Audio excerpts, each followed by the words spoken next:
Bueno, això no és fàcil, però som-hi. Bon vespre a tothom.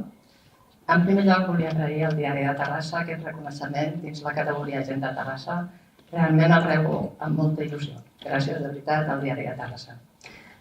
Aquest premi és molt especial per mi, ja que Terrassa forma part de la meva història personal i familiar.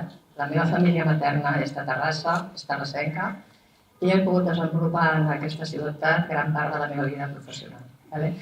Però hi ha una experiència de la qual em sento molt satisfeta i és la que he presentat fa una estona, que ha estat presidir durant 15 anys l'Associació Torneig Hockey Solidari. Jo, per qui no ho coneixeu, us ho explico una mica molt ràpid, és una entitat formada íntegrament per persones voluntàries que té per finalitat recaptar recursos destinats a projectes per infants i joves, tant del nostre entorn més proper com en alguna ocasió projectes del tercer món. Realment, perquè us feu una idea del que representa aquest torneig, durant aquests 15 anys s'han recaptat més de 470.000 euros que han permès donar suport a 55 projectes.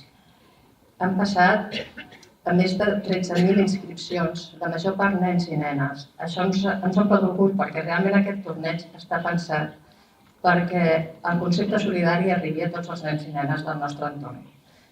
Aquesta tasca continua, hi ha gent que segueix endavant portant-la i la propera edició serà aquest pròxim mes de setembre. Esperem una altra vegada que sigui tot un èxit i esteu invitats tots els que vulgueu venir a visitar-nos. Vull aprofitar aquest moment per expressar l'agraïment de tot l'equip del Torneig Hockey Solidari a totes les entitats, empreses, comerços, particulars que amb les seves aportacions i col·laboracions fan possible poder tirar endavant aquests projectes. Sense aquest compromís, la nostra feina seria molt més difícil.